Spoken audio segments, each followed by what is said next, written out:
नमस्कार दोस्तों, स्वागत है आप सभी का सीजीपीएससी नॉलेज हब के इस यूट्यूब चैनल पर। आज हम एक अधिनियम के बारे में चर्चा करेंगे जो कि सुपरवाइजर के सिलेबस में भी दिया हुआ है। साथ ही अगर आप सीजीपीएससी मेंस की पेपर 7 की तैयारी करते हैं, हो सकता है ये क्वेश्चन आपसे पूछ दे या आप उसमें ऐसे का पार्ट को भी आपको इसमें से जो है पूछ दे, बाल श्रम या बालक श्रम से, उसी पर पूरा चर्चा करेंगे। आप किसी और प्रकार की जो परीक्षा देते हैं जिसमें भी कानून से संबंधित चीजें आती है, वहां पे भी आप इसको पढ़ सकते हो। 2 पार्ट में हम इस वीडियो को लाने का प्रयास किए हैं। पहले पार्ट में आज हम पूरा बात करने वाले हैं किसके बारे में, पूरा अधिनियम कैसा किस तरीके से बताया गया है। गवर्नमेंट अपने जो प्रपत्र है या अधिनियम का जो है कॉपी देती है, उसमें किस प्रकार से दिया हुआ है, इस पे चर्चा करेंगे। एक दूसरा पार्ट आएगा जिस पर जो है विस्तार से और चीजों पे चर्चा की जा रहेगी, जैसे संविधान में कैसे जो है प्रावधान है, क्या क्या उसके लिए अलग से और दंड की व्यवस्था है, वो सारी चीजों के बारे में हम एक और वीडियो पे लाएंगे। तो पार्ट 1 है ये आज का, याद रखिएगा। पहले हम समझने का प्रयास करते हैं आखिर अधिनियम क्या है। बहुत बड़ा चीज है, इसलिए 2 पार्ट में आपको मिलेगा। चलिए हम जो है नीचे आते हैं थोड़ा सा। देखिए, कुछ नियोजनों में बालकों के लगाए जाने का प्रतिषेध करने और कुछ अन्य नियोजनों में बालकों के काम करने की परिस्थितियों का विनियमन करने के लिए। कहने का इस सीधा तात्पर्य है, कुछ ऐसे नियोजन मीन्स ऐसे कार्य समझ लीजिए साधारण सी भाषा में, जिस पर हाँ आप बालकों को नहीं लगा सकते। बालक मीन्स क्या, ऐसे कोई भी बच्चे जिनकी आयु 14 वर्ष से क्या हो, कम हो। याद रखिएगा, 14 वर्ष से कम हो तो वो सभी क्या होते हैं, बालक कहलाते हैं। तो उनके लिए ये नियम विनियम जो है बनते हैं। चलिए हम शुरू करते हैं। उससे पहले अगर आप नए होंगे तो चैनल को, अगर नई पहली बार वीडियो देखे होंगे, सब्सक्राइब कर दीजिएगा। और आपने जो है हमारी वीडियो पहले भी देखी हुई है तो आप क्या करिएगा, वीडियो लाइक कर दीजिएगा और बिल्कुल लास्ट में कमेंट जरूर करके बताइएगा आपको वीडियो कैसी लगी। चलिए हम लोग शुरू से पढ़ते हैं क्या क्या दिया है। भाग 1 को पढ़ते हैं। उससे पहले देखिए, भारत गणराज्य के 37वें वर्ष में संसद द्वारा निम्नलिखित रूप में यह अधिनियमित हो। तो यहाँ पे लिखा है भारत गणराज्य, मतलब भारत वैसे देखोगे आप गणराज्य 1949 में ही बन चुका रहता है, पर पूरा 1950 में बनता है। तो 37वां वर्ष था, मतलब 1986 की ही बात किया था। तो उसी के तहत जो है ये पूरा आया था। इसमें देखिए नाम भी आपको पूरा मिलेगा, तो 1986 लिखाता है अधिनियम में, अगर देखोगे तो पूरा आपको मिलेगा। चलिए देखते हैं पहला भाग होता है प्रारंभिक। धारा 1, कभी भी किसी की धारा 1 पढ़ो, संक्षिप्त नाम, विस्तार और प्रारंभ के बारे में ही बताएगा। यानी कि अधिनियम का संक्षिप्त नाम क्या है, बाल श्रम या बालक श्रम प्रतिषेध एवं विनियमन अधिनियम 1986। उसके अलावा विस्तार बताएगा। विस्तार तो संपूर्ण भारत में, देखिए यहाँ पे कहीं पे नहीं लिखा है जम्मू कश्मीर को छोड़कर, तो समझिएगा पूरे संपूर्ण भारत में है ये। थर्ड पॉइंट में बताएगा प्रारंभ के बारे में, तो बता ही चुका है। उसके अलावा ये क्या बता रहा है थर्ड पॉइंट पे, कि जो भी भाग 3 के उपबंधों से भिन्न उपबंध है, यानी कि जो भाग 3 में जितने प्रकार से निषेध बताए गए हैं बालकों के लिए, उनसे भिन्न कोई भी अगर उपबंध है वो तुरंत प्रवृत्त हो जाएंगे। पर जो भाग 3 में स्पेशली दिया गया है, जो भाग 3 के अंतर्गत जो भी स्पेशली दिया गया है, वो उसी तारीख को प्रवृत्त होगा जब अधिसूचना द्वारा केंद्र सरकार जो है क्या करेगी, निकालेगी और नियत करेगी। यानी कि अधिसूचना जब आएगी तभी वो होगा। जैसे आप ऊपर, मैं आपको ऊपर कर देती हूँ, यहाँ पे अधिसूचना की डेट जैसे लिखी हुई है आपको देख सकते हो, ये ऊपर लिखा है 23 दिसंबर 1986। तो 23 दिसंबर 1986 से बाकी चीजें क्या हो जाएगी, लागू हो जाएगी एज इट इज जो बताया गया है, ध्यान रखिएगा। उसके अलावा क्या लिखा है, भिन्न भिन्न राज्यों के लिए या स्थानों के लिए, भिन्न भिन्न वर्गों के लिए तारीख भी भिन्न भिन्न कर सकेंगे। तो ये आपका पहला वाला जो है धारा बोलता है। जब भी आप किसी भी अधिनियम की दूसरा जो भाग पढ़ते हो, दूसरा जो धारा पढ़ते हो, उसमें याद रखिएगा हमेशा परिभाषाओं के बारे में बताया जाता है। जैसे इसकी परिभाषा जब बताता है तो अधिनियम के संदर्भ में कुछ परिभाषाएं दी हुई है। जैसे क्या बोल रहा है, समुचित सरकार क्या है, तो याद रखिएगा समुचित सरकार क्या होगी, तो केंद्रीय सरकार के नियंत्रण के अधीन। उसके अलावा स्थापन या रेल प्रशासन या महापत्तन या फिर किसी खान या त्रेल क्षेत्र से जो भी संबंध है, मतलब जिसका संबंध सीधे केंद्र सरकार के नियंत्रण या सरकारी नियंत्रण से है, वे सभी मामलों से अभिप्रेत क्या है, वो मतलब बोल सकते हो किससे अभिप्रेत है, समुचित सरकार से या राज्य सरकार से, ये दोनों से अभिप्रेत, या आशय बोल दो सामान्य भाषा में यही है कि केंद्र सरकार के अधीन क्या क्या है, चाहे स्थापना वाला हो, रेल प्रशासन हो, महापत्तन मतलब जो पोर्ट वाले हो हो, एयरपोर्ट या बंदरगाह वाले हो, या जो भी खान या तेल क्षेत्र है, जो भी सरकार के अधीन में आते हैं, सभी को हम किससे लेंगे? समुचित सरकार से लेंगे। बालक की परिभाषा किसमें दी गई है? ऐसा व्यक्ति जो अपनी आयु का 14वां वर्ष पूरा नहीं किया है, वो सभी किस में आएंगे? बालक में आएंगे। अभिप्रेत मतलब आशय, अगर सीधा भाषा में समझी तो। दिन का भी परिभाषा दिया हुआ है, और दिन का मतलब लिया है अर्धरात्रि से आरंभ होने वाली 24 घंटे की कालावधि। अभी जैसे देखिए हमारा टेस्ट हो रहा है, हम उनको बोल दिए, फिर भी बार बार पूछते हैं, तो वही है 24 घंटे का पूरा कालावधि है। ये चालू कब होता है? तो अर्धरात्रि बोलते हैं ना, 12 PM से फिर वापस जो है 11:59 PM तक का पूरा एक समय रहता है, उसको 24 घंटे की कालावधि मानी जाती है। तो उसी पे ये दिन को लिया गया है। स्थापन का क्या मतलब लिया गया है? ऐसा चीजें जैसे दुकान है ना, वाणिज्यिक जो स्थान है, कर्मशाला, फॉर्म, आवासीय, हॉस्टल, उपहार गृह, भोजन गृह, नाट्य गृह, सार्वजनिक अमोदय, मनोरंजन का अन्य स्थान, ये सभी किस में लिया गया है? स्थापन में। उसके अलावा अधिष्ठाता, इसका मतलब क्या होगा? तो कुटुंब क्या है? तो ऐसा इसमें लिखा है, व्यष्टि करके लिखा है, ऐसे व्यष्टि का पति, ये व्यक्ति होना चाहिए मेरे ख्याल से, या पत्नी या उनकी संतान, और ऐसे व्यक्ति का भाई या बहन, ये होना चाहिए मेरे ख्याल से, ये व्यक्ति होना चाहिए। पर ये ऑफिशियल है तो मैं इसमें कुछ भी चेंजेस नहीं कर रही हूँ, व्यष्टि या व्यक्ति जो भी लिया हो, इसमें कुटुंब से अभिप्रेत कोई व्यष्टि या व्यष्टि का पति पत्नी लिया हुआ है, इस प्रकार से दिया हुआ है उसको। तो देख लीजिएगा, व्यष्टि मीन्स हो सकता है इस अधिनियम के अनुसार किसी चीज के लिए लिया हो, या फिर ऐसा भी ले सकता है कि वो जो बच्चा है जिसके साथ बाल श्रम हुआ है उसके लिए भी व्यष्टि वर्ड लिया हो, इसलिए मैंने इसको चेंज नहीं किया है। व्यष्टि को आप व्यष्टि ही लेंगे क्योंकि अधिनियम की भाषा है, अधिनियम की भाषा ज्यादातर समझ से परे होती है। चलिए, किसी स्थापन या कर्मशाला के संदर्भ में अधिष्ठाता मीन्स क्या होगा? वह व्यक्ति होगा जिससे स्थापन या कर्मशाला के काम काज पर अंतिम नियंत्रण प्राप्त है, यानी कि जो अंतिम मालिक है बोल सकते हो, वो जो है अधिष्ठाता होगा किसका? कर्मशाला का या फिर स्थापन का। उसके अलावा अगर आप देखेंगे आगे, आपको जो है हम धीरे धीरे बढ़ते जाते हैं। पत्तन अधिकारी क्या होगा? पत्तन का प्रशासन करने वाला कोई भी अधिकारी। पत्तन मतलब होता है पोर्ट। विहित हमेशा सुने होंगे शब्द, विहित से धारा 18 के अधीन बनाए गए नियमों द्वारा विहित अभिप्रेत है, बोल रहा है धारा 18 के तहत जो भी नियम बनाए गए हैं उन्हीं को आधार मान के कार्य करना ही क्या है? आपका विहित है, उसको प्रेफरेंस देना। उसके अलावा सप्ताह से शनिवार की रात्रि को या ऐसी अन्य रात्रि को जो निरीक्षक द्वारा किसी विशिष्ट क्षेत्र के लिए लिखकर अनुमोदित की जाए, अर्धरात्रि से प्रारंभ होने वाली 7 दिन की कालावधि अभिप्रेत है। इससे जो है ज्यादातर आपको जो है ये सप्ताह वाले के बारे में शायद ही पूछे, पर बता रहा है वो शनिवार की रात्रि को भी ले सकते हैं करके। उसके अलावा कर्मशाला से क्या बोल रहा है? ऐसा परिसर जिसके अंतर्गत उसकी प्रसीमाएं भी है, जिसमें कोई औद्योगिक प्रक्रिया की जाती है, किंतु इसके अंतर्गत कोई ऐसा परिसर नहीं है जिसको कारखाना अधिनियम के तहत जो है उपबंधों के तहत जो है लागू किया गया। मतलब ऐसे कारखाना जिसको कारखाना अधिनियम के तहत जो है उपबंध तत्समय जो लागू होते हैं उसमें जो है ऐसा परिसर नहीं आएगा। मतलब कारखाना अधिनियम में क्या होता है, जहां जहां वो अधिनियम लगा होता है वहां ऑलरेडी ये सब चीजों की मनाही होती है, तो उसके छोड़ जो है बाकी सभी औद्योगिक प्रक्रिया में जो भी संपन्न जगह है या जो भी परिसर है वो सभी कर्मशाला में आते हैं। तो अलग अलग प्रकार की परिभाषाएं दी है। इसमें याद रखिएगा, जैसे भाग 1 है, भाग 1 में जो है भाग 1 का बोल सकते हो पहला चीज क्या, धारा 1 को ही पकड़ लीजिए।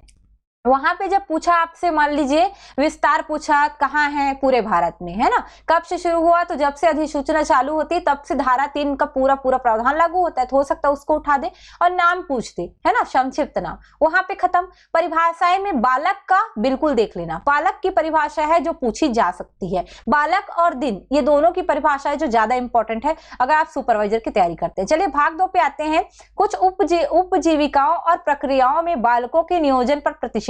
मैंने कम से कम आज 6 से 7 पीडीएफ देखे हैं जो अलग अलग कानून वाले जो रहते हैं उनका है, अलग अलग में अलग अलग तरीके से दिया है, परंतु हम इसको ही देखेंगे कि इसमें कितनी प्रक्रियाओं का और कितनी उपजीविकाओं का उल्लेख मिलता है, क्योंकि हमारे में 1986 का है और ये ऑफिशियल है, तो हम इसी को ही फॉलो करेंगे। चलिए धारा 3 पे आते हैं, जो कि प्रतिषेध को बताता है कि कहां कहां पे आप बच्चों को नियोजित नहीं कर सकते। तो कुछ उपजीविकाएं या प्रक्रियाएं होती है जिस पर बालक को प्रतिषेध जो है किया गया रहता है कि आप इस पे काम नहीं कर सकते। कई जगह आप देखोगे 13 जो है पेशा और 57 प्रक्रिया मिलेगा, कई जगह 65 प्रक्रिया और 18 उपजीविका मिलेगा। जैसे आप देखोगे अगर छत्तीसगढ़ का जो वेबसाइट है ऑफिशियल वाला, उसमें अगर देखोगे तो बताता है कि जो है 65 प्रक्रिया और 18 उपजीविका में प्रतिबंध है, पर 1986 वाला अधिनियम को देखोगे तो उसमें कम दिखाई देता है, तो हम उनको भी देख लेंगे। जितना इसमें दिया है फिलहाल तो अभी उतना ही बात करते हैं, छत्तीसगढ़ के हिसाब से हम लोग जो है कल जो हमारा सेकंड पार्ट आएगा उसमें देख लेंगे।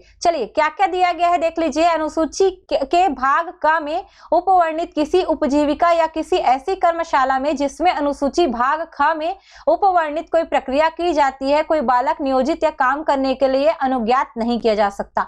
ये आपको कहाँ मिलेगा? सबसे लास्ट में दिया हुआ है। अगर मैं वहां पे ले जाऊं डायरेक्ट तो चलिए थोड़ा सा चल सकते हैं, वहां पे कोई दिक्कत नहीं है हमको, है ना। उसी पे चलते हैं, पहले उसी को ही हम लोग जो क्या कर सकते हैं डिस्कस कर लेते हैं, तो ज्यादा बेटर रहेगा, आपको उसमें ज्यादा जल्दी से समझ में आ जाएगा। चलिए यहाँ पे आते हैं, देखिए अनुसूचित धारा 3 का देखिए यहाँ पे दिया हुआ है भाग का, इसका जो भाग का है धारा 3 का ही है पार्ट, पर ये यहाँ पीछे में दिया है, तो पहले यहाँ पे देख लेते हैं। भाग का में उपजीविकाएं बताई हुई है, तो निम्नलिखित से संबंधित कोई भी उपजीविका, जैसे क्या यात्री माल या डाक का रेल द्वारा परिवहन हो तो प्रतिबंध रहेगा। ये पूरा पूरा प्रतिषेध की बात करता है, मतलब कहाँ कहाँ पे आपका क्या है, मनाही है, ये पूरा बताता है। तो देखिए कहाँ कहाँ है। रेल परिसरों में सिंडर चुनना, भस्म गर्त को साफ करना या भवन सक्रियाएं, किसी रेल स्टेशन पर खान पान स्थापन में कार्य, यानी कि रेल के पास जो खाना बनाना बेचते हैं उसमें नहीं हो सकता, जिसके अंतर्गत एक प्लेटफॉर्म से दूसरे प्लेटफॉर्म पर या किसी गतिमान गाड़ी या उसके बाहर स्थापन के विक्रेता या किसी अन्य कर्मचारी का जो है गमनागमन है। मतलब जहां पे कोई आ जा रहा है या फिर जहां पे गाड़ी चल रही है, यहाँ पे कोई भी कार्य या खान पान बेचने वाला कार्य पर प्रतिबंध है, सीधा सीधा सिंपल सी भाषा में। उसके अलावा क्या बोल रहे हैं, रेल स्टेशन के निर्माण में या ऐसे कार्य में जहां ऐसा कार्य रेल लाइनों के निकट हो रहा हो, मतलब अगर कोई कार्य रेल लाइन के निकट हो रहा है या उनके बीच हो रहा है, ऐसे सभी स्थान पर या रेलवे स्टेशन के निर्माण पर भी बालकों का जो कार्य करना है वो क्या रहेगा, मनाही रहेगी, उसका प्रतिषेध रहेगा। तो ये किस पर प्रतिषेध है उसी की बात कर रहा है। आते 5वां पॉइंट, किसी पत्तन की सीमाओं के भीतर कोई पत्तन अधिकारी, उनके अंतर्गत जो भी चीजें रहेगी वो भी क्या रहेगा, एक प्रकार से मतलब पत्तन अधिकारी के अंडर में जो भी चीजें रहेगी उनको उसमें भी नहीं किए जा सकते बालकों द्वारा।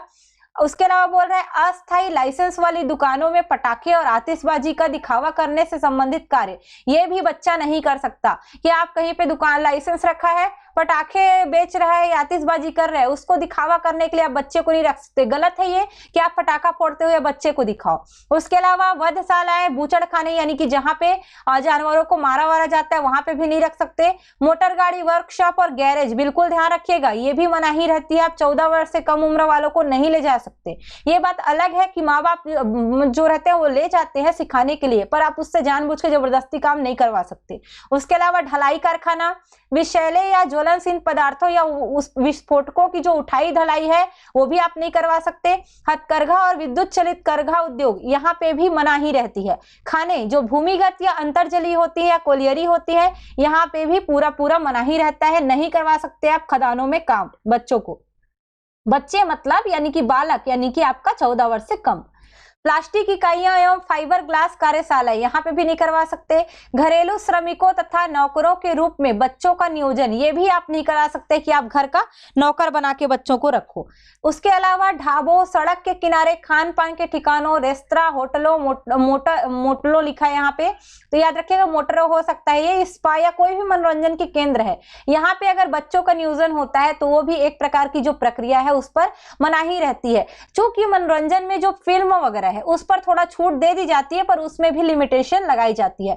इसके बारे में जो विस्तृत चर्चा है वो कल हम और करेंगे, पर अभी हम लोग पूरा एक बार अधिनियम को समझ लें, तब आपको आसानी से कल वाली चीजें जो है समझ में आएगी, क्योंकि अधिनियम ही सबसे खतरनाक होता है। अब चलिए आपसे क्या पूछ सकता है इस प्रक्रियाओं में, जो भाग जो 2 है उसकी धारा 3, यानी कि जो अधिनियम है हमारा बाल श्रम वाला, बाल श्रमिक प्रतिषेध एवं नियमन अधिनियम 1986, उसकी धारा के अंतर्गत यहाँ पे बोला, मान लीजिए कि कौन कौन सी उपजीविकाएं आती है या कौन कौन सी प्रक्रियाएं आती है, तो वहां पे आपको चुनना पड़ेगा। ऐसा क्वेश्चन भी बन सकता है, इसलिए आपको ये पढ़ना जरूरी है। जो चीजें इंपॉर्टेंट नहीं लगी उसको छोड़ देंगे हम लोग, जो चीजें हमारे लिए इंपॉर्टेंट है उसको तो कम से कम पढ़ ले। चलिए, प्रक्रियाएं क्या क्या हो सकती है जहां पे बालकों की मनाही रहती है। जैसे देखिए, बीड़ी बनाना, इस उद्योग में आप नहीं ले सकते। कालीन बुनना, जिसके अंतर्गत उसकी प्रारंभिक और अनुषांगिक प्रक्रिया भी है, यानी कि आप जो कालीन को बुनने के लिए जो भी काम करवाते हो वो सभी नहीं होगा। सीमेंट बनाना, सीमेंट बोरियों को भरना, ये सब काम आप बच्चों से नहीं करवा सकते। ये सभी बाल श्रम में क्या है, प्रक्रियाएं हैं जो निषिद्ध है। बिल्कुल ध्यान रखेंगे इस चीज को, क्वेश्चन उठा सकता है क्या काम करवाना मना है। कपड़ा छपाई के काम जैसे रंजन हो गया, न्यूतन, जिसके अंतर्गत उसकी प्रारंभिक अनुषंगिक प्रक्रिया भी है। इसका मतलब है कपड़े पे छपाई करना, उनको रंगाई करना, उनको कोई भी चीज कपड़ों से संबंधित जो रहेगा, जो भी उद्योग में रहेगा, उस पे आप काम नहीं दे सकते। दिया सलाई, विस्फोटक पदार्थ बनाने वाले, आतिशबाजी के विनिर्माण करने वाले, इन जगहों पर भी आप नियोजित नहीं कर सकते बच्चों को। एक चीज ध्यान रखिएगा, अधिसूचना की डेट दी हुई है, पर याद रखिएगा इसका अधिनियम कब लाया गया था और कब पारित हो गया, ये वाला जो है मुझे कहीं पे भी नहीं मिला है। मैंने सारी चीजों को एक बार छानबीन सब कर लिया, मुझे नहीं मिला है। तो प्लीज बुक में भी जो है अगर आप देखोगे तो देख के देखिएगा, क्योंकि ऐसा कुछ डेट जो है दिखा नहीं है, ना ही सरकार की वेबसाइट में भी नहीं मिलता है। तो 1986 को ही पूछेगा, अगर पूछा तो कब लाया गया था, तो 1986 यही को ही पूछेगा। ठीक है, यहाँ पे मैं इसलिए बता दे रही हूँ क्योंकि काफी लोग डेट के पीछे भागते हैं, तो भैया डेट जो है कई बार नहीं दिया रहता, दीदी लोग देख लीजिएगा। ठीक है, चलिए आगे बढ़ते हैं। इसी पे और कौन कौन सी प्रक्रियाएं हैं, जैसे अभ्रक काटना, विपाटन है, चमड़ा विनिर्माण है, साबुन विनिर्माण है, चर्म शोधन, उनकी सफाई। चलिए मैं थोड़ा फास्ट करती हूँ, वैसे कई लोग मुझे बोलते हैं स्लो हो, तो भैया मैं इतनी भी स्लो नहीं हूँ कि आप मुझे मालगाड़ी समझ लो, और मैं इतनी भी फास्ट नहीं हूँ कि आप मुझे बुलेट ट्रेन समझ लो। पर आप लोग बोलते हैं कई लोग फास्ट हो आप बहुत ज्यादा, कई लोग बोलते हो बहुत स्लो हो आप बहुत ज्यादा, तो समझ में नहीं आता है। मैं मीडियम स्पीड बना के ट्राई करती हूँ समय से खत्म करने का, तो कृपया अपने आप को थोड़ा एडजस्ट कर ले मीडियम स्पीड पे, ताकि सभी का भला हो सके। चलिए 11वें नंबर पे भवन एवं संनिर्माण उद्योग, जिसके अंतर्गत ग्रेनाइट, मकराना जिसको बोलते हैं, मकराना मतलब समझिएगा, मतलब पत्थर की बात करें, ग्रेनाइट पत्थर मकराना में मिलता है इसलिए मकराना भी बोल देते हैं इसको। तो ग्रेनाइट पत्थरों का जो बनाया जाएगा उसका प्रसंस्करण किया जाएगा, पॉलिशिंग की जाएगी, उसमें भी बच्चों की मनाही है। स्लेट पेंसिलों का, जिसके अंतर्गत पैक करना है, स्लेट पेंसिल पैक करने के लिए भी आप बच्चों को नहीं ला सकते। सुलेमानी पत्थर से उत्पादों का विनिर्माण, इससे भी नहीं ला सकते आप बच्चों को।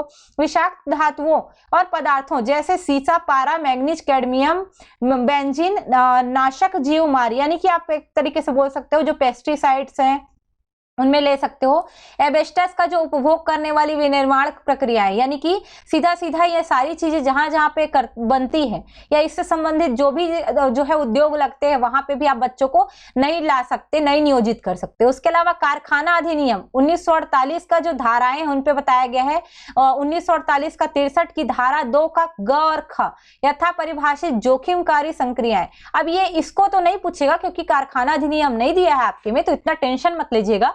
कारखाना अधिनियम 1948 की जो धाराएं हैं उसके अनुसार जोखिमकारी जो संक्रियाएं हैं तथा ये जो बोल रहा है खतरनाक संक्रियाएं हैं, तो उनमें भी इनको नियोजित नहीं कर सकते। मतलब कारखाना अधिनियम 1948 पहले बन चुका था, यहाँ पे जोखिमकारी संक्रियाएं, खतरनाक संक्रियाएं अलग अलग जगहों पे परिभाषित की गई है, तो उनके आधार पे भी आप बच्चों को नियोजित नहीं कर सकते। कारखाना अधिनियम के अनुसार भी वो बोल रहा है जो मुद्रण है, मुद्रण शब्द के बारे में उसमें दिया होगा जो भी चीज, उस पर भी आप जो है बच्चों को नहीं डाल सकते, इसको भी ध्यान रखिएगा। काजू तथा काजूगिरी छिलाई प्रसंस्करण, मतलब काजू का आप प्रसंस्करण कर रहे हो, काजू को तोड़ना या फिर उसको छीलना, इसमें भी आप बच्चों को नहीं डाल सकते। इलेक्ट्रॉनिक उद्योगों में टाका लगाना, ये काम भी आप नहीं करवा सकते। अगरबत्ती विनिर्माण इसमें भी नहीं होगा, ये बिल्कुल ध्यान रखेंगे, ये सारों पे मनाही है ना। अगर आपको वीडियो पसंद आ रहा होगा, एक्सप्लेनेशन ठीक लग रहा होगा तो बिल्कुल लाइक कर दीजिएगा। बोर कई लोग को लग रहा होगा पर आपकी मजबूरी है इसको पढ़ना, हर एक चीज से क्वेश्चन बनता है।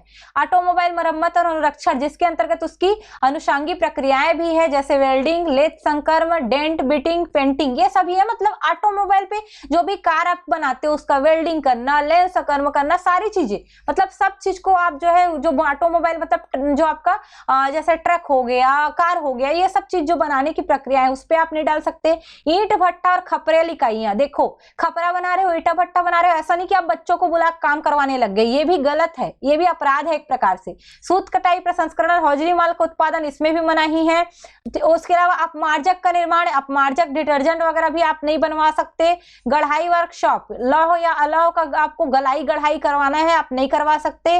रत्न तराशने में या पॉलिशिंग करने में भी आप विनियोजित नहीं कर सकते। अगर आप 14 वर्ष से कम, 14 वर्ष को ही बालक माना है क्योंकि 14 वर्ष से नीचे पूरे क्या आएंगे, बालक आएंगे। 14 वर्ष से कम है तो बिल्कुल नहीं कर सकते। और एक चीज और याद रखिएगा, 2016 यहां से बोल दिया गया जो 14 वर्ष से कम है वो तो बाल श्रम के अंतर्गत वाले कानून में जाएंगे, लेकिन 14 से लगभग 17-18 साल के जो लोग हैं उन लोगों के लिए भी अलग से बना दिया गया है, तो बिल्कुल उसको ध्यान दीजिएगा। अभी तो बिल्कुल 18 साल तक ही मान के चलो आप, क्योंकि सर्वांगीण विकास जो है पूरा जो है इसी वर्ष में होता है, तो अलग से उसको किशोर न्याय में हम पढ़ेंगे, किशोर की अलग बातें हैं। अभी फिलहाल 14 वर्ष से कम वालों की बात चल रही है। क्रोमाइट मैग्नीज अयस्क की उठाई धराई में भी नहीं कर सकते आप। जूट कपड़ा का विनिर्माण, कयर बनाना, इसमें भी आप नहीं कर सकते। चना, क्या लिखा है, चना भट्टा और चूना भट्टा होना चाहिए मेरे ख्याल से, ये चूना भट्टा और चूने का विनिर्माण, इसमें भी आप नहीं करवा सकते। कुछ जो है टाइपिंग एरर जो है ये मेरा नहीं है, ये पूरा आया हुआ है सामने से, मतलब बोल सकते हो डला हुआ है अधिनियम में। ताले बनाना, इस पर भी नहीं कर सकते। विनिर्माण प्रक्रियाएं जिनमें सीसा का उद्भाषण होता हो, जैसे सीसा लेपित धातु निर्मित का प्राथमिक और गौण प्रगलन, मतलब उसमें जो है आप ये सीधा बात समझिए, जो शीशा वाली चीजें हैं, शीशा धातु वाला जो भी चीजें हो रहे हैं उसमें नहीं कर सकते आप। तो इसमें गलवेनीकरण हो गया या फिर जो है पॉलीविनाइल क्लोराइड की वेल्डिंग करना हो गया, ये सभी काम मना होता है। तो आप सीधा समझिएगा, ऐसी विनिर्माण प्रक्रियाएं जो शीशा से संबंधित हो, शीशा आपके लिए बहुत हानिकारक है, तो इस पे भी आप नहीं कर सकते, ऐसा समझिएगा। सीमेंट पाइप हो, सीमेंट उत्पादों का विनिर्माण एवं अन्य संबंधित कार्य, इसमें भी आप नहीं कर सकते।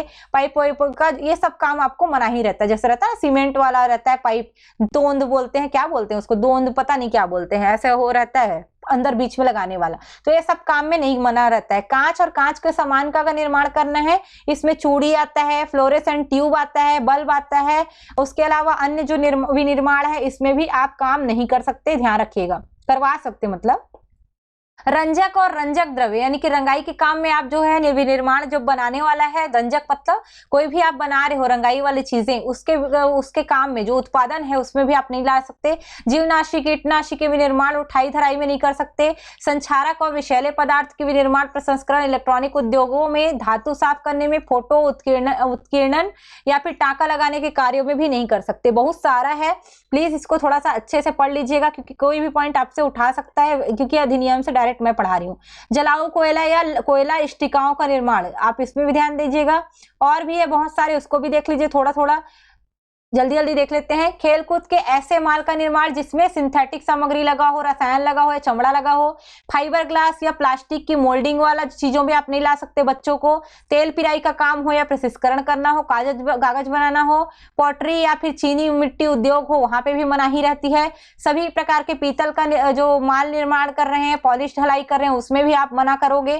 कृषि प्रक्रियाएं, याद रखिएगा, जहां फसल की गहराई और कटाई में ट्रैक्टर और मशीनों का प्रयोग किया जाता है, और भूसी कटाई यहाँ पे आप नहीं कर सकते। देखे होंगे कई बच्चे ट्रैक्टर के नीचे दब जाते हैं, कई लोग तो भूसी कटाई वाला देखे होंगे उसी आरा मशीन में धस जाते हैं, ऐसे वो चीजें भी होती है, तो मना ही रहती है। आरा मिल से संबंधित नहीं जाने दिया जाता, वहां पे भी।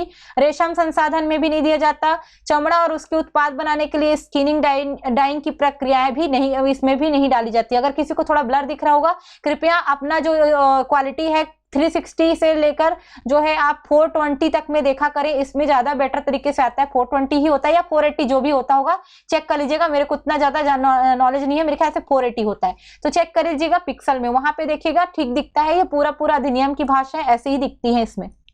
और टाइप बहुत सारी चीजें हैं जो पूरा इधर उधर बिखर जाएगा, इसलिए मैंने इसी को लिया हुआ है।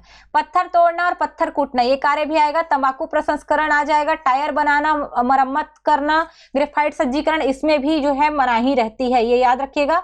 अगर मान लीजिए ना, इसमें तो खैर लिया है अधिनियम में 57 प्रकार की प्रक्रियाएं जैसे है, दिख रहा होगा आपको। बर्तनों को बनाना, पॉलिशिंग करना, धातु चिकनाई करना मना है, जरी बनाना, इलेक्ट्रोप्लेटिंग है, ग्रेफाइट का चूर्ण करना, ये सब काम भी मनाही है। धातु की घिसाई करना, कांच चढ़ाना, ये इसमें भी है।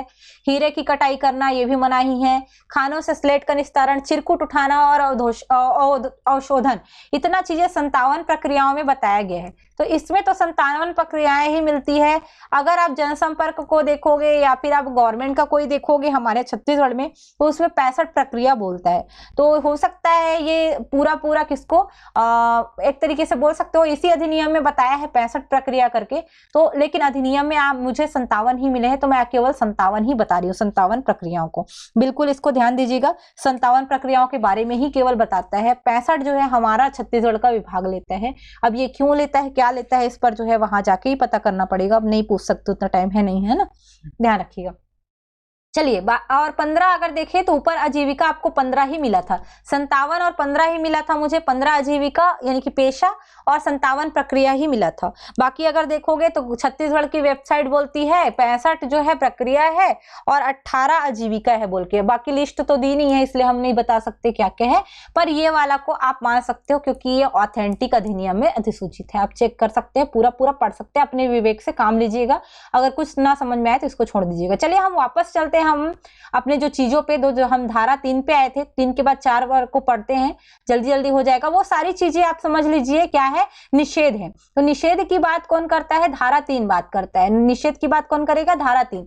पर ये क्या बोल रहा है, परंतु इस धारा में कोई बात किसी ऐसी कर्मशाला को जिसमें कोई प्रक्रिया अधिष्ठाता द्वारा अपने कुटुंब की सहायता से की जाती है या सरकार द्वारा स्थापित या उससे सहायता प्राप्त मान्यता प्राप्त करने वाले विद्यालय में लागू नहीं होगी। इसका मतलब समझिए, जैसे मान लीजिए छोटा बच्चा है जो 14 साल से कम है, मान लीजिए कुछ विद्यालय में ऐसा हम काम करवाते हैं जिससे बच्चे का विकास हो, जैसे घास वास छिले होगे कभी आप स्कूल में, या पन्नी वन्नी उठाए होगे। ये काम क्या है आपका, ये काम है आपका, सिखाया जा रहा है आपको सफाई कैसे करना है, या आपसे मान लीजिए टेबल ही उठवा दिया लेके आ जाओ करके, तो आप उसको जो है बाल श्रम में नहीं मानोगे, तो विद्यालय पे ऐसे लागू नहीं होगा ये। उसके अलावा दूसरा क्या, जैसे मान लीजिए जो हमारा कुटुंब मतलब उसके परिवार की सहायता से कोई कार्य हो रहा है, तो फिर वो क्या कहलाएगा, मतलब उसको आप बाल श्रम नहीं मानोगे, ये ध्यान रखिएगा, है ना। अधिष्ठाता द्वारा अपने कुटुंब की सहायता से कोई कार्य किया जाए तो इसमें भी वो नहीं आएगा। चलिए, अनुसूची का संशोधन करने की शक्ति, ये देखिए धारा 4 में है। वैसे ये आपका काम नहीं है, ये काम है सीधा सरकार का। वो राजपत्र में ऐसा करने से पहले जो है कम से कम 3 माह पहले ही सूचना दे दी जाएगी कि हम लोग जो है अनुसूची में संशोधन करेंगे। दूसरी चीजों को पढ़ते हैं। बालक श्रम तकनीकी सलाहकार समिति, इसको आप थोड़ा सा देखते हैं।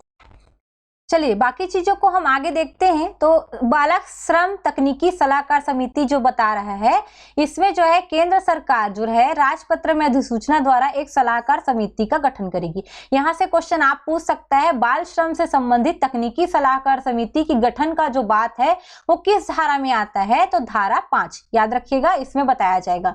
समिति में एक अध्यक्ष होगा, 10 से अनधिक जो है उतने सदस्यों से मिलकर जो है बनेगी जो केंद्रीय सरकार द्वारा नियुक्त किए जाएंगे। 10 से अनधिक लिखा है, 10 से अधिक नहीं होगा, ये 10 से अनधिक लिखा है। उतने ही सदस्य मिलकर बनाएंगे जो कि केंद्र सरकार नियुक्त करेगा। समिति में बैठक कितनी बार होगी, जितनी बार वो आवश्यक समझे कि हाँ भैया हमको करना है बैठक, और प्रक्रिया को विनियमित करने के लिए पूरी शक्ति समिति के पास होगी। समिति वह ऐसा करना आवश्यक समझे तो एक या अधिक उप समितियां भी गठित कर सकती है अपने अंडर। मतलब हम लोग समिति में बैठ रहे हैं अपने अंदर, और छोटे छोटी क्या उप समितियां भी बना के उनसे विचार विमर्श कर सकते हैं किसी भी मामले में, ये भी ध्यान रखिएगा। समिति के अध्यक्ष और अन्य सदस्यों की जो पदावधि है, उनके पदों में आकस्मिक रिक्तियां भरने की रीति और उनको जो भी भत्ते वत्ते मिलेंगे, इससे संबंधित जो है जो चीजें हैं, है ना, ये बताया गया है। देखिए कि शर्तें निर्बंधन अधीन रहते हुए समिति ऐसे व्यक्ति को जो उस समिति का सदस्य नहीं है अपनी किसी उप समिति का सदस्य नियुक्त कर सकेंगे, वो होंगे जो विहित किए जाएं। ये चीजें जो है समिति के बारे में है कि समिति में अध्यक्ष होगा, जो भी इनकी सदस्यों की जो पदावधि है, इनकी रिक्तियों को भरने के लिए क्या क्या शर्तें हैं, निर्बंधन है, ये कौन सा बताएगा, आपका धारा 5 जो है उसका 5वां नंबर का पॉइंट। यहाँ पे सदस्यों की पदावधि के बारे में हमको जानकारी मिलती है। काफी कठिन भाषा है तो इसमें ज्यादा डिस्कस नहीं करते, याद रखिएगा, उसमें पूरा बताएगा कि कहाँ कहाँ किसको किसको आप सदस्य बनाओगे। चलिए आगे और देखते हैं इसमें। आते हैं भाग 3 को पढ़ते हैं। अब बालकों के काम के परिस्थितियों का विनियमन, जो भाग 3 का धारा 6 पहले आएगा। इसमें याद रखिएगा भाग 1 में कितनी धाराएं हैं, भाग 2 में, भाग 3 में, ये भी आपके काम का है ना। भाग का लागू होना, ये जो भाग है वो बताया गया है धारा 3 में, निर्दिष्ट उपजीविकाओं और प्रक्रियाओं में से कोई नहीं की जाती। क्या लिखा है ये, इस भाग का उपबंध ऐसे स्थापन या स्थापना के वर्ग को लागू होंगे जिसमें ये जो है निर्दिष्ट जो उपजीविकाएं प्रक्रियाएं में से कोई नहीं की जाती हो। यानी कि आप इस भाग को कहां पे लगाओगे, ऐसे जगह पे लगाओगे जो धारा 3 में इतने सारे लंबा चौड़ा जो उल्लेख किया गया है, जो निषेध बताया गया है, वो जहां पे लागू नहीं होते उसी पर ये भाग जो है लागू होते हैं। मतलब कहां कहां किस परिस्थिति पे आप काम करवा सकते हो, एक तरीके से अगर सिंपल सी भाषा में समझे तो ऐसे कोई भी जगह बच्चों को काम कराया जा सकता है जो धारा 3 में नहीं बताई गई हो। समझिएगा इसको, ये धारा 6 के अंतर्गत आता है। काम के घंटे और कालावधि कैसी होगी, अगर ऐसे हम विनियोजित करते हैं तो कहां कहां पे करवा सकते हैं, तो ऐसे स्थान में उतने घंटों से अधिक काम की अपेक्षा नहीं की जाएगी, अनुज्ञा नहीं की जाएगी जो ऐसे स्थापन या स्थापनों के वर्ग के लिए विहित किए जाए। मतलब ऐसा नहीं है कि जैसे बाकियों से आप काम ले रहे हो वैसे ही आप बच्चे से काम लो, उसके लिए रहेगा प्रत्येक दिन का काम कालावधि इस प्रकार नियत की जाएगी कि कोई कालावधि 3 घंटे से अधिक नहीं हो सकती, याद रखिएगा। और बालक जो है कम से कम 1 घंटे का विश्राम अंतराल ले चुकने से पूर्व 3 घंटे से अधिक काम नहीं करेगा। मतलब हर 3 घंटे में उस बालक को आप 1 घंटे का विश्राम दोगे या फिर केवल 3 घंटे का ही काम दोगे, इससे ज्यादा का आप काम नहीं दोगे।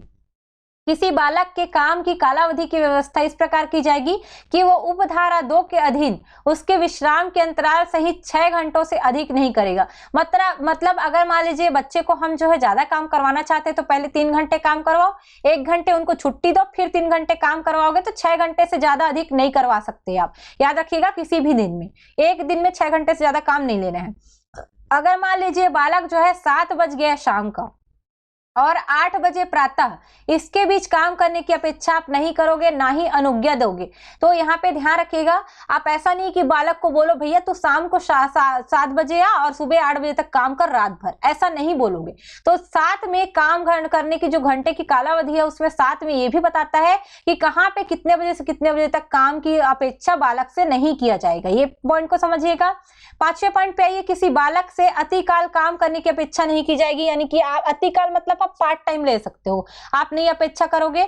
उसके अलावा किसी बालक से किसी स्थापन में ऐसे एक दिन काम करने की अपेक्षा नहीं की जाएगी, अनुज्ञा नहीं की जाएगी जिस दिन वह पहले से ही किसी अन्य स्थापन में काम कर रहा हो। मतलब यह ध्यान रखिएगा कि ऐसे दिन में जिस दिन वो दूसरे जगह कहीं पे काम कर रहा होगा, आप जबरदस्ती नहीं बोलोगे तू आज ही आ और काम कर। मेरा भाषा थोड़ा सा यहाँ पे आपको अलग लग रहा होगा, पर समझने के लिए मैं ऐसे ही बता रही हूँ, कृपया समझेंगे, वरना आपको समझ में नहीं आएगा और सुपरवाइजर पढ़ने में अधिनियम जो है टफ होगा। तो ध्यान रखिएगा, इसको वैसे ही आप लीजिएगा, है ना।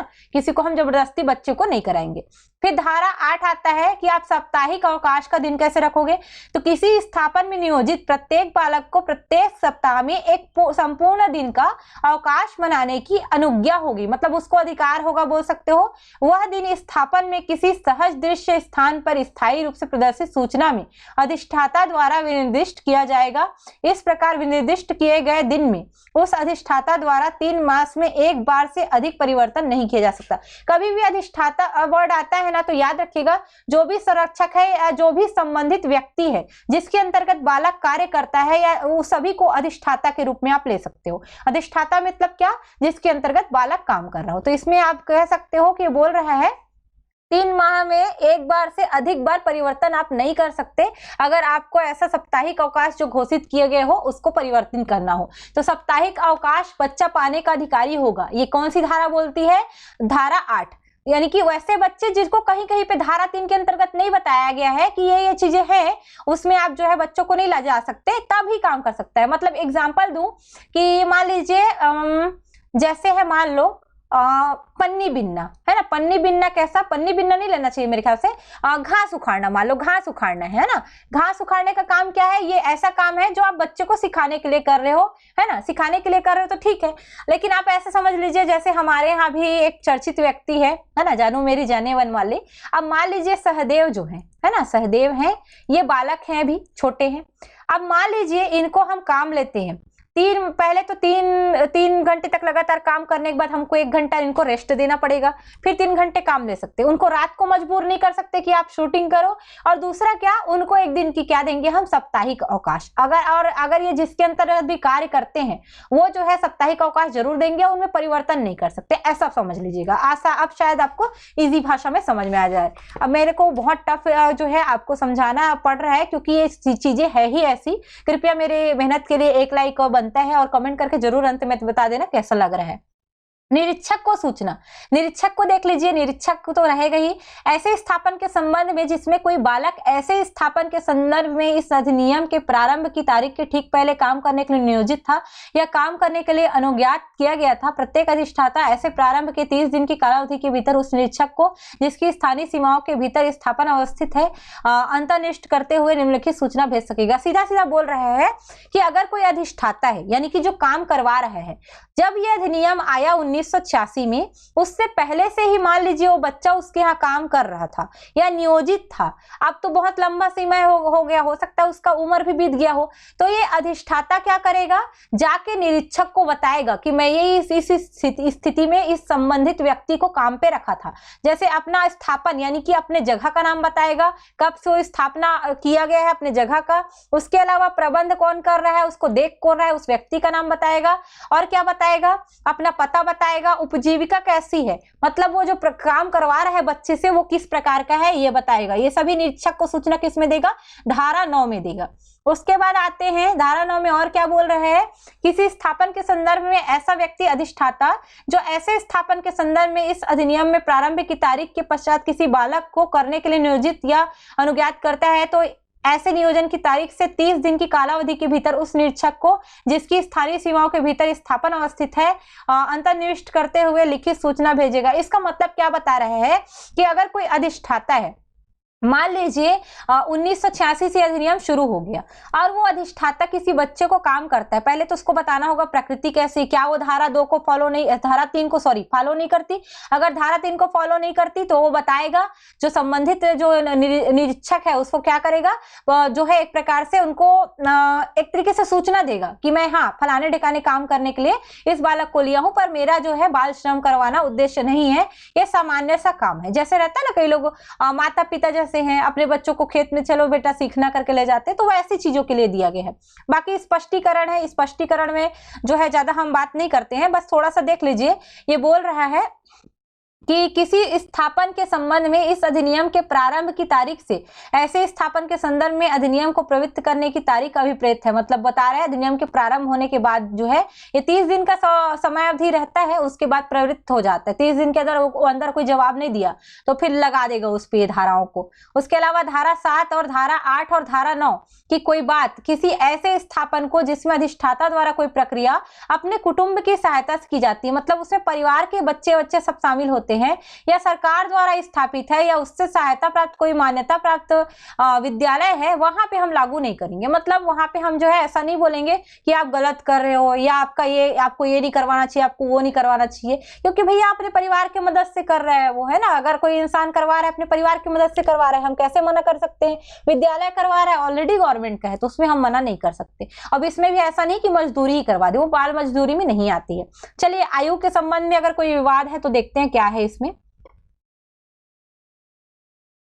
कि यदि किसी ऐसे बालक कि जो अधिष्ठाता द्वारा किसी स्थापन में काम करने के लिए नियोजित किया जाता है या अनुज्ञात किया जाता है, आयु के बारे में निरीक्षक और अधिष्ठाता के बीच कोई प्रश्न उत्पन्न होता है, तो वो प्रश्न जो है विहित चिकित्सा प्राधिकारी द्वारा ऐसे बालक की आयु के बारे में दिए गए प्रमाण पत्र के अभाव में निरीक्षक द्वारा विहित चिकित्सा अधिकारी को विनिश्चय के लिए निर्देशित किया जाएगा।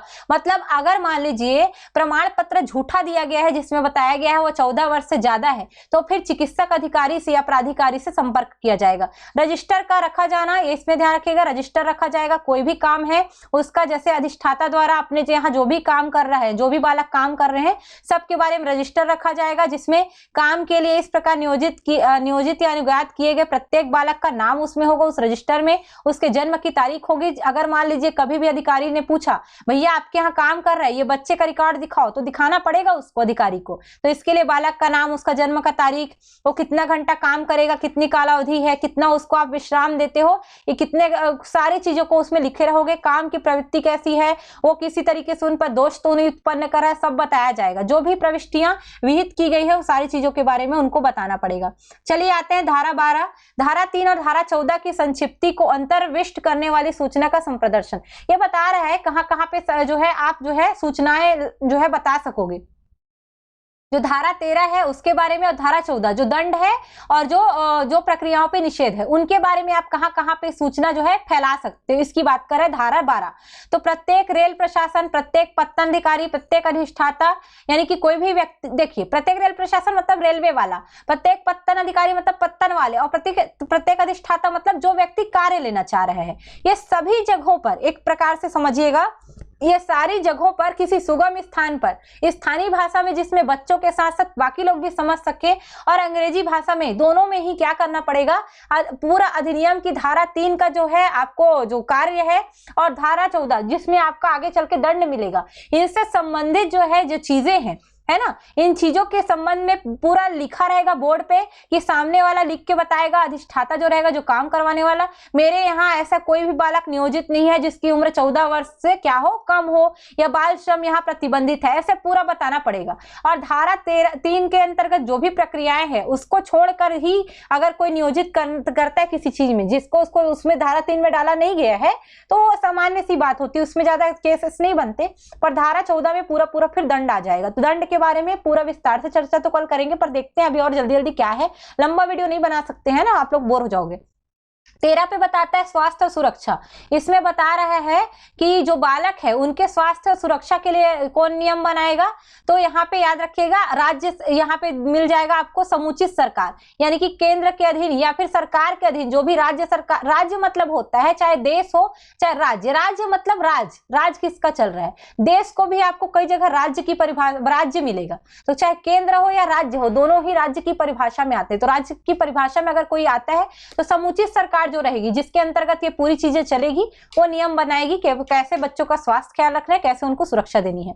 उसके अलावा पूर्वगामी उपबंधों की व्यापकता पर प्रतिकूल प्रभाव डाले बिना उक्त नियमों में निम्नलिखित सभी या किन्हीं विषयों का उपबंध किया जा सकेगा। इसका मतलब ये है धारा 13 में जो सुरक्षा और स्वास्थ्य की व्यवस्था है उसमें और बताया गया, जैसे काम के स्थल में सफाई होना जरूरी है, न्यूसेंस की मुक्ति है ना, अवशिष्ट और बहिर्साव का व्यवन, समातन और तापमान, धूल और धूम, कृत्रिम नमीकरण, प्रकाश, पीने का पानी, इस सब में सफाई रखना है।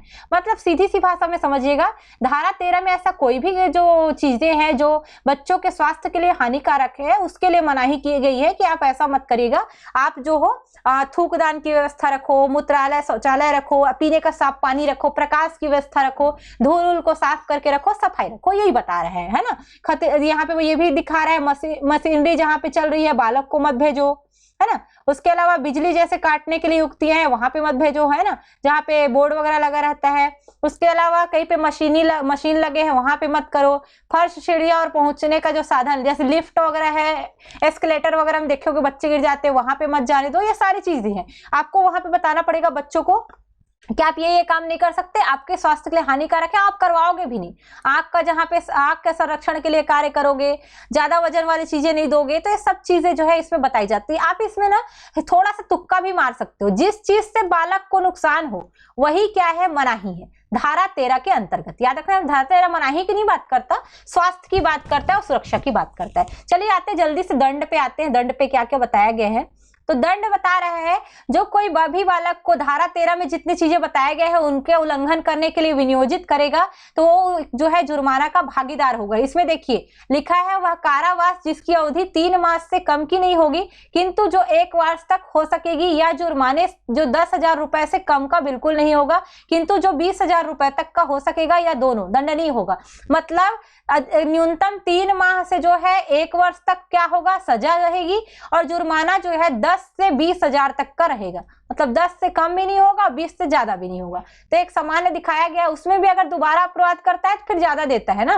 जो कोई भी धारा 3 के अधीन किसी अपराध का सिद्ध दोष ठहराया गया, मतलब आपको पता चल गया सामने वाला दोषी है और वैसा ही अपराध दोबारा करता है, तब कारावास से जिसकी अवधि 6 मास से कम की नहीं होगी किंतु जो 2 वर्ष तक की होगी दंडनीय होगा। मतलब पहली बार काट के आ चुका है, वापस उसने क्या किया, वही चीजें दोहराया, तो धारा 14 का 2 बोलता है कि वो क्या करेगा, 6 माह से लेकर जो 2 वर्ष तक की अवधि है, 6 माह से जो 2 वर्ष तक की अवधि है, इसमें क्या होगा, फिर से वो दंड का भागीदार हो जाएगा। तो ये बताता है 14 का जो है धारा जो 14 है उसका दूसरा नंबर का पॉइंट, यानी कि 14 का 2 ऐसा बोल सकते हो।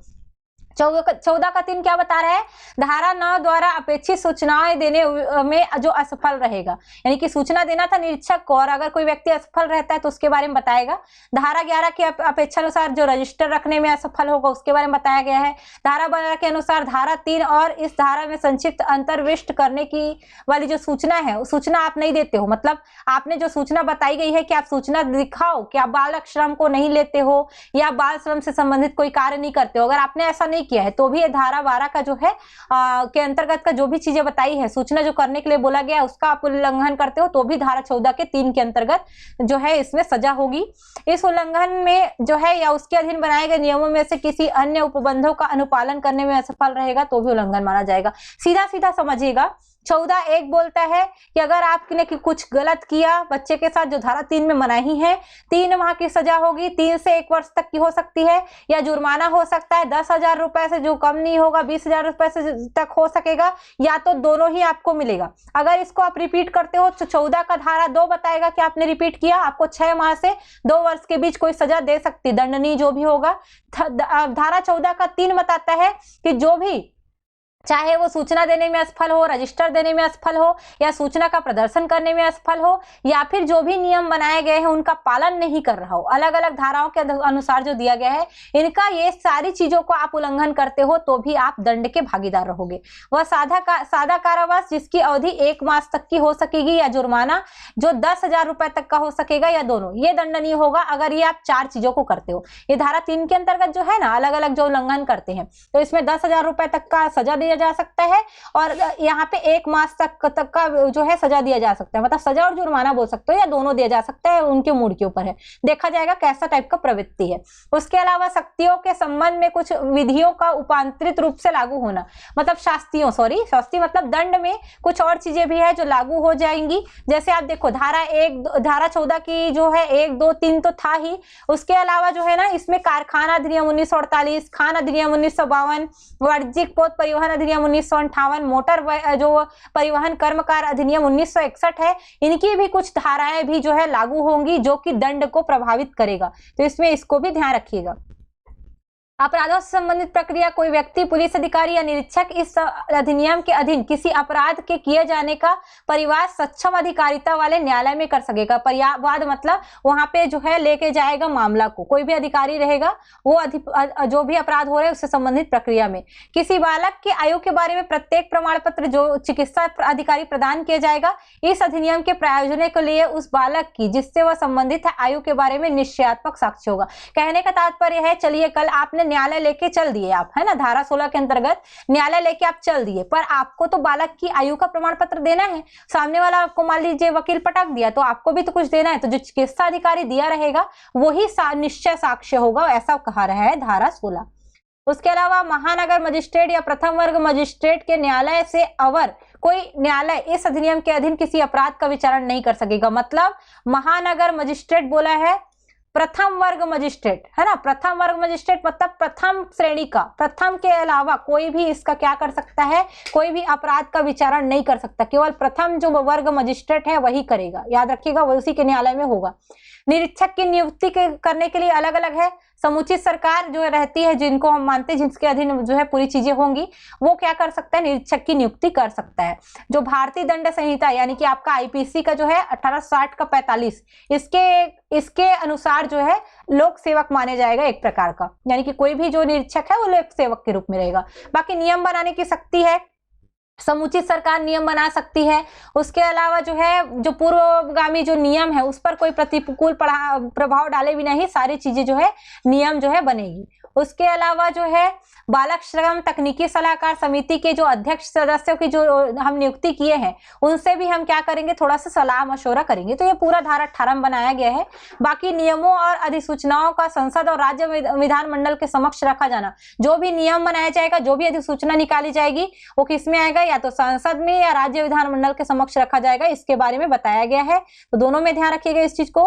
उसके अलावा विधि के कुछ अन्य उपबंधों का वर्जित ना होना, जैसे अगर देखे होंगे तो बागान श्रम अधिनियम दिया है, देख लीजिए आप, है ना, कारखाना अधिनियम दिया है, खान अधिनियम दिया है। इस तरीके से जो भी है उपबंध, उनको आप वर्जित नहीं करोगे। ऐसा नहीं है कि आपने बाल श्रम ले आया तो आप उनके अधीन जो नियम कानून बताए गए हैं उसको क्या कर दिए, समाप्त कर दिए। ऐसा आप बिल्कुल नहीं करोगे, वो भी चलेंगी। तो बीच में बोलता है उनमें वर्जित ना होना, जो भी उपबंध है उसका वर्जित ना होना। कठिनाइयों को दूर करने की शक्ति, अगर ऐसा प्रॉब्लम आ रहा है तो क्या किया जा सकता है, तो देखिए यहाँ पे लिया है राष्ट्रपति की अनुमति प्राप्त जो है 3 वर्ष तक की कालावधि की समाप्ति के पश्चात नहीं किया जाए। क्या बोल रहा है, ऐसा कोई आदेश उस तारीख से जिसको इस अधिनियम को राष्ट्रपति की अनुमति प्राप्त होती है 3 वर्ष की कालावधि की समाप्ति के पश्चात नहीं किया जाएगा। कोई भी आदेश 3 साल, जैसे 1986 में ये आया हुआ है ना, 1986 में राष्ट्रपति के हस्ताक्षर के बाद अधिनियम बना होगा, तो इसके 3 साल यानी कि 1989 के बाद कोई भी इसमें जो है आप क्या नहीं कर सकते, इनमें जो कठिनाइयां जो दूर करने, कठिनाइयां जो आ रही है इस नियम में, उसके बारे में कोई कुछ आप नहीं कर पाओगे, फिर वो थोड़ा गलत हो जाएगा फिर, है ना। तो यहाँ पे आपको पहले से ही सारी चीजों को देख लेना है, बोल रहे हैं। उसके अलावा जो भी चीजें हैं, संसद शीघ्र से शीघ्र प्रत्येक सदन के समक्ष अगर किसी परेशानी को रखती है अधिनियम के संबंध में तो वो मान्य रहेगा। अब बहुत साल बाद उसमें ये देखो ये परेशानी आ रही है करके बोलोगे तो नहीं बताएगा, तो ये आपके काम, मेरे ख्याल से ये नहीं पूछ सकता। ये वर्जित ना होना किस में, तो धारा 20 याद रखिएगा, बाकी चीजों को नहीं है। बाकी निरसन और व्यावृत्ति है, तो यहाँ पे आपको बालक नियोजन अधिनियम 1938 जो है वो निरसित करके इसको डाला गया। बालक नियोजन 1938 ये अब हमारे जो है आजाद भारत का कानून नहीं था, 1986 वाला हमारा आजाद भारत का कानून है, तो उसको निरसित करके इसको जो है पूर्णतः रूप से लागू कर दिया है। तो इसको भी ध्यान रखिएगा, इस चीज को। इतनी चीजें जो है लगभग आपको पढ़नी थी जो इसमें आता है। बहुत लंबा लेक्चर हो गया होगा मेरे ख्याल से, पर ध्यान रखिएगा ये पूरा है। देखिए अधिसूचना की तारीख है 23 दिसंबर 1986, इसको ध्यान रखिएगा। अगर आपसे एकदम डेट इसका पूछेगा तो ये नहीं मिला है, और 1986 नाम दिया गया क्योंकि अधिनियम, ये कानून उसी समय बना है। अब बाकी अपने अपने हिसाब से राज्य लेते हैं। जितने पॉइंट है डिस्कशन हम लोग कर लिए हैं। कल हम इसमें हो सकता है एक 1 लाइनर में जैसे है क्वेश्चन आंसर किस टाइप से पूछे जा सकते हैं, वह हो सकता है उस टाइप का एक पढ़ाने के लिए आप लोग के लिए लेके आऊं। तो कल के लिए वेट करिएगा, अभी के लिए इतना ही रहेगा। धन्यवाद।